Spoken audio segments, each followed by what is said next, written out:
Welcome back. For the best experience, I'd recommend that you wear headphones. Thank you for listening.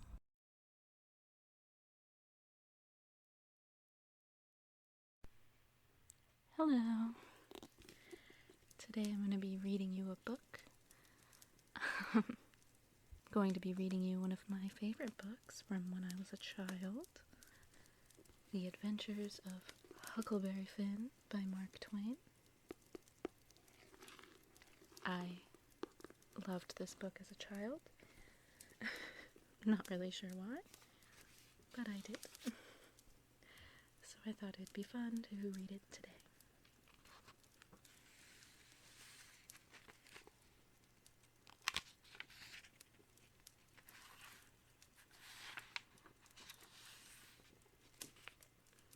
There's 15 chapters in total.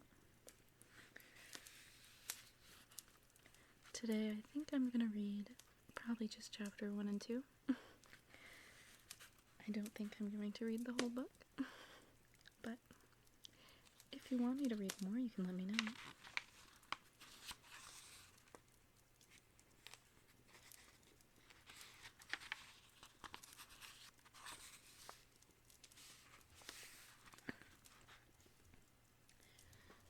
Chapter 1, Huck's New Life. You might have heard of me if you read The Adventures of Tom Sawyer by Mark Twain. My name is Huckleberry Finn. I've always lived in this same little town of St. Petersburg, Missouri. My father is the town drunk and isn't around much, so I've spent most of my life fishing on the banks of Mississippi, sleeping in doorways and having great adventures with my best friend Tom Sawyer. Things were always pretty dull around here until Tom and I discovered hidden treasure. We found $12,000 in gold. It was money that had been buried by robbers, so Judge Thatcher decided it was rightfully ours. Tom and I got $6,000 apiece. The judge put the money in the bank for us, and we got an allowance of $1 a day. For us in that little town, it was more money than we knew what to do with. But the money didn't make me happy. At about this time, the widow Douglas decided to take me in and raise me as her own son. She was kind of grateful, I guess, 'cause I helped save her life, but it was rough living in a house all the time. The widow made me wash and dress up and eat all my meals at regular hours. She even took me to church. When I couldn't stand it anymore, I ran away and got into my old rags. Then I felt free and happy. But Tom Sawyer hunted me up and said he was going to start a club. And I could only be a member if I went back to living a respectful life with the widow Douglas. So I went back, and the widow cried over me, calling me a poor lost lamb. She put me in a new suit of clothes that made me feel uncomfortable and sweaty all over again. I had the hardest time getting used to regular meals and polite talk. Then there was Miss Watson, the widow's sister, who had just come to live with her. She took an immediate interest in me and tried to teach me to read and spell. These lessons just made me tired and lonesome. By and by, she would send me to bed with a piece of candle for light. One night after my lesson, I felt so unhappy there, I wished I was dead. I sat in the quiet house and listened for the sound of the wind or the rustle of trees. After a while, I heard a meow, meow coming from behind my window. It was Tom's signal. He had called a midnight meeting of our club. I answered his signal with my own meow. Then I slipped into my clothes very quietly and was out the window in a flash. We all met by a clump of bushes not far from the widow's house. There was me and Tom, Ben Rogers and Tommy Barnes and Joe Harper. We all talked for a little while, and then we all took an oath of loyalty to the club. We elected Tom captain and Joe Harper second captain, and then we started home. I climbed up the shed and crept into my window just before daybreak. My new clothes were greased up and full of clay, and I was dog-tired.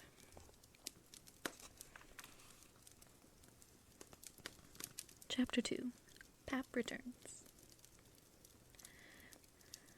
Well, I got a good going-over in the morning from old Miss Watson because of my clothes, but the widow didn't scold me. She just cleaned off the grease and clay and looked so sorry that I thought I would behave if I could, at least for a little while. After 3 or 4 months had passed, our little club broke up. We all started school again. It was the first time for me, but I could already spell and read and write and do a little arithmetic. At first I hated school, but the more I went, the easier it got. I sort of got used to the widow's ways, but living in a house and sleeping in a bed made me feel a little too civilized. So before the cold weather came on, I slept outside whenever I could slip away. It made the house easier to take. One morning I happened to drop the salt shaker at breakfast. This was sure to be my bad luck day. I went down to the front yard and climbed over the high board fence. There was an inch of new snow on the ground, and I stopped when I saw some fresh tracks. Whoever made them had come up from the quarry and stood around the fence for a while, then went around the garden. It was funny he hadn't come in after standing around. I couldn't figure it out. It was very strange somehow. I was about to follow the tracks when something stopped me. The impression made in the snow by the left boot heel was in the shape of a cross. It was formed by 2 big nails embedded crossways into the heel. A good luck sign. I had seen that heel print before. Suddenly I was up and running down the hill as fast as my legs could carry me. I looked over my shoulder every few seconds, but I didn't see anyone. I reached Judge Thatcher's house in a few minutes.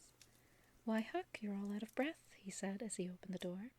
"Did you come for your interest?" "No, sir," I answered. "Is there some?" "Oh, yes.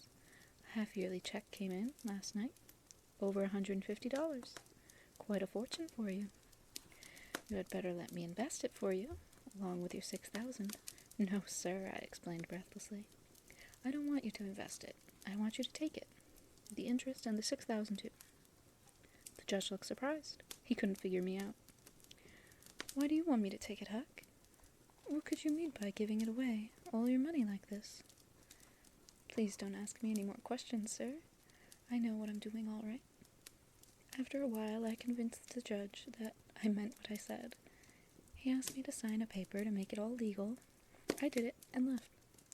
I hurried back to the widow's. At least there I'd be safe. Once inside, I lit my candle and went up to my room. I shut the door and breathed a big sigh of relief, but then I turned around, and there he was, Pap. I used to be scared of him all the time because he hit me so much when he was drunk. But now I took a good look at the old man, and he didn't look that frightening at all. He was almost 50, and he looked it. His hair was long and black, no gray, but it was tangled and greasy and hung down into his long, mixed-up whiskers. You could see his eyes shining through, like he was behind vines.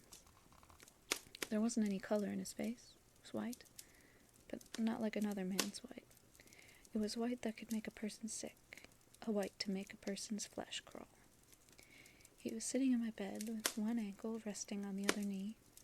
The boot on his raised foot was busted, and 2 of his toes stuck through. His clothes were all in rags, and his old black slouch hat with the top caved in was laying on the floor near his feet. We stared at each other, then Pap looked me up and down. "Fancy clothes you got there," he said. "You think you're a big shot now, don't you?" "Maybe I am, and maybe I'm not," I answered. "Don't you give me any of your lip," he snorted. "You've put on airs since I've been away. I'll take you down a peg or 2 before I'm done with you. I hear you can read and write now, too. I bet you think you're better than your own father now, don't you? Who told you you could meddle with such foolishness, huh? Who told you?" I explained to Pap that the widow wanted me to learn how to read and write and dress and live like a civilized human being. "What's that widow out to steal my own son," he cried. "But no mind, where's the money?" I told him that I gave it all to Judge Thatcher, but he didn't believe me. "I'll go see the judge," he said angrily, "and find out where the money is, and get my hands on it one way or another." Then he made me empty my pockets, and he took the $1 the judge had given me. I knew he'd go downtown to buy some whiskey. The next day, he was drunk, and he went to see Judge Thatcher. He shouted and threatened that he'd get the law on the judge if he didn't give him the money. When the judge refused, Pap went to court. Chapter 3. Escape. The trial went slowly, so every now and then I had to borrow some money from the judge to give to Pap. Whenever he got the money, he got drunk and made a big commotion in town. Then he was thrown in jail. This happened again and again. He got to hanging around at the widow's so much that she told him if he didn't quit it, she would make trouble for him. This got the man real angry. So he watched for me, and one day in the spring he grabbed me. He took me up the river, and about 3 miles, crossed over to the Illinois shore, where it was woody and deserted with no houses. We walked through the woods until we came to the old log cabin, where we once lived. For the next few months, we lived on the food we hunted and fished. Every once in a while, Pap locked me in the cabin and went to the store to trade fish and game for whiskey. He'd fetch it home and get drunk. Then he'd lock the door at night and put the key under his head, alongside his gun. But by and by, Pap got too handy with his belt when he got drunk, and I couldn't stand it. I was covered with welts. He got to going away a lot, too. He would lock me in the cabin so I couldn't escape. Once he locked me in and I was gone for 3 days. I was terribly lonesome and scared. I thought maybe he had drowned, and I was sure I would never get out again. I had to figure some way to escape. I had tried to get out of the cabin many a time, but I just couldn't figure it out how. When Pap was away, he was pretty careful not to leave a knife or anything in the cabin for me to cut through the floor. The windows weren't big enough for even a dog to get through. The chimney was too narrow to climb up, and the door was made of thick, solid oak slabs. Finally, I found an old, rusty saw with a broken handle. I fixed the handle and looked for a place to start sawing. There, behind a table at the far end of the cabin, was an old horse blanket nailed against the log wall. I got under the table, raised the blanket, and went to work sawing out a section of the big bottom log for me to escape through.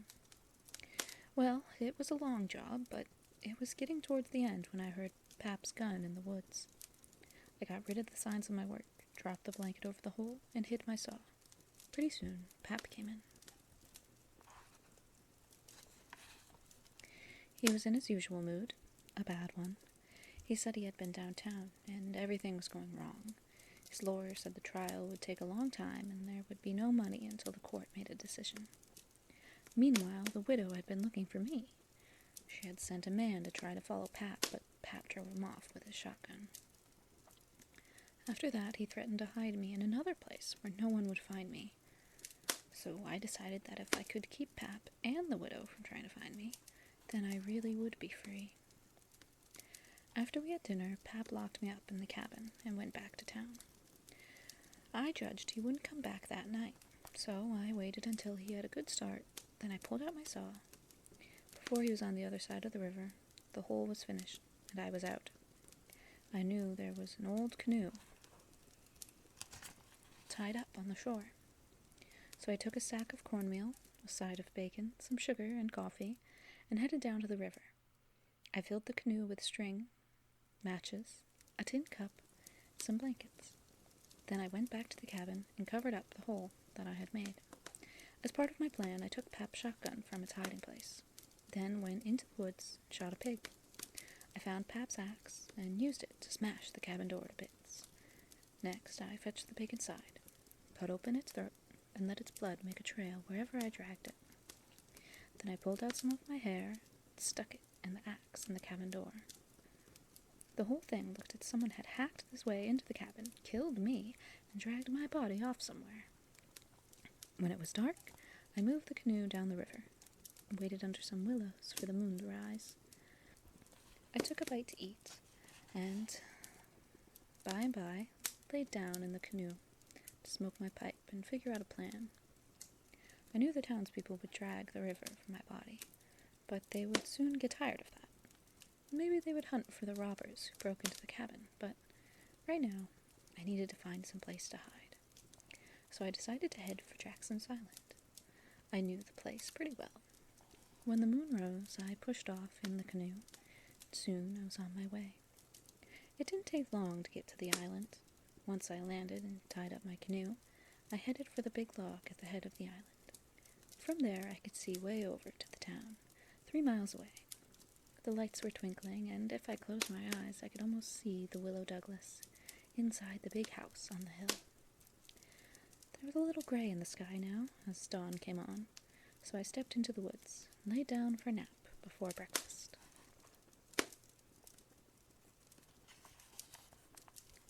Chapter 4. Finding Jim. The sun was so high in the sky when I woke up that I figured it was after 8 o'clock. I lay there on the grass in the cool shade, looking up at the sun through the holes in the branches.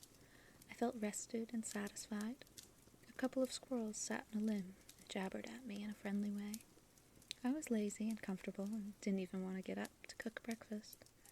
So I started dozing off again, when suddenly I heard a deep booming sound came from way up the river. I sat up and rested on my elbow. Pretty soon I heard it again. I jumped up and ran down to the river. A ferry boat full of people was headed towards the island.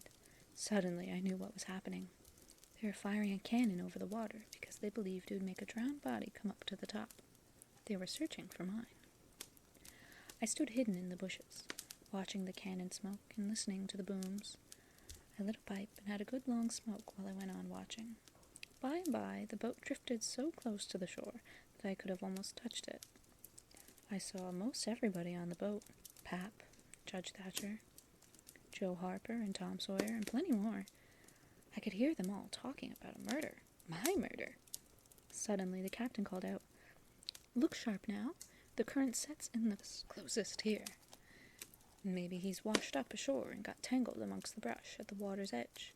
I hope so, anyway. I didn't hope so. Everybody crowded up and leaned over the rails, nearly in my face. They kept still, watching with all their might. When they didn't find anything, they gave up and headed back towards town. I knew I was all right now. Nobody else would come hunting for me. I got my traps out of the canoe, made a nice camp in the thick woods. I set up a tent out of my blankets so I'd have a place to put my things, where the rain couldn't get at them. Then I caught a catfish and roasted it over a fire. When it was dark, I sat by my campfire smoking and feeling pretty well satisfied. After a while, I got sort of lonesome, so I listened to the current swashing along and counted the stars until I fell asleep. And so it was for 3 days and nights. No difference, just the same thing. But on the 4th day, I went exploring around the island, my island, and I was the boss of it. It all belonged to me, so to say, and I wanted to know all about it.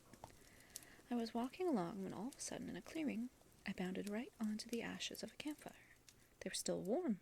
My heart jumped into my lungs. I never waited to look further, but uncocked my gun and went sneaking back to my camp, as quiet and as fast as I could. Every now and then I stopped for a second amongst the thick leaves and listened again. As soon as I got back to my camp, I put out the fire, hid my traps, climbed up into a tree. I reckon I was up in the tree 2 hours, but I didn't see or hear anything. Well, I couldn't stay up there forever, so at last I climbed down. By that time it was dark, and I was pretty hungry, but I didn't dare make a fire, so I went to sleep hungry.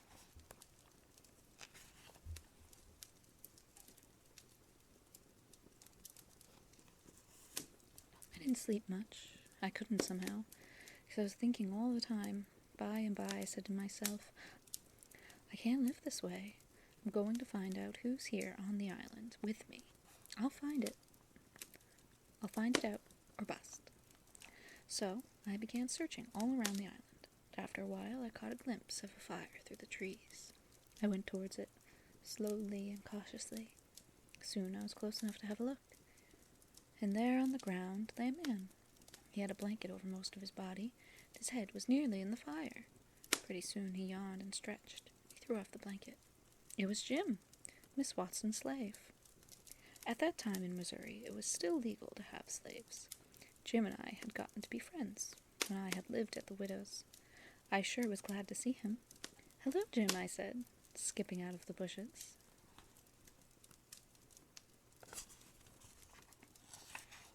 He jumped up and stared at me with a wild look, and he dropped down to his knees and gasped, "Don't hurt me, don't. I never hurt a ghost. I always liked dead people. You go get back in the river where you belong." Well, it took some talking, but I finally made him understand that I wasn't dead. I was ever so glad to see him. I wasn't lonesome now. I talked on and on, telling Jim everything that had happened to me, but Jim only sat there looking at me and never saying one word. Finally, we went over to where the canoe was tied up. And while Jim built a fire in a grassy open place among the trees, I fetched some meal, bacon, coffee, and sugar from the boat. We cooked breakfast, and when it was ready, we lolled on the grass and ate it. Jim laid into it with all his might, for he was almost starved. Then, when he had gotten pretty stuffed, he relaxed and said, "Listen here, Huck. I got to tell you why I'm here, but you must never tell a soul." After I promised, Jim told me his story. "Well, Huck, I had to run off," he said. "Miss Watson, she picked on me all the time, treated me poorly, but she always said she wouldn't sell me down to New Orleans. But I noticed there was a slave trader around the place a lot, and I began to get uneasy.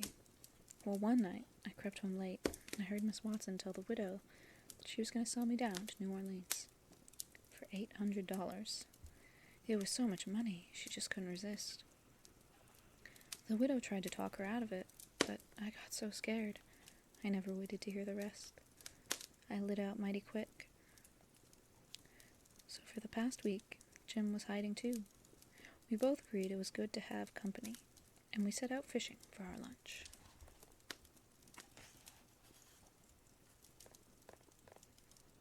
I think I'm going to call it there. There is still several more chapters.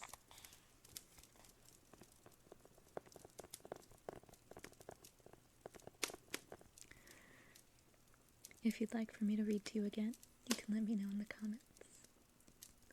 I hope that this was relaxing for you. I wasn't really sure which book I wanted to read, so I went with this one.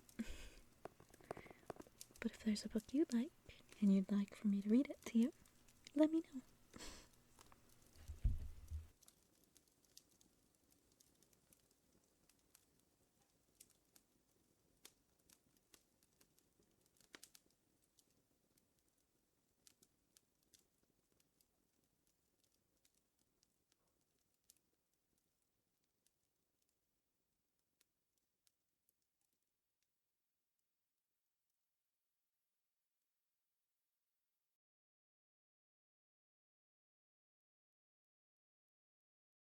Thank you so much for listening. I hope you enjoyed. If so, please leave a like or subscribe, and I'd love to chat with you in the comments.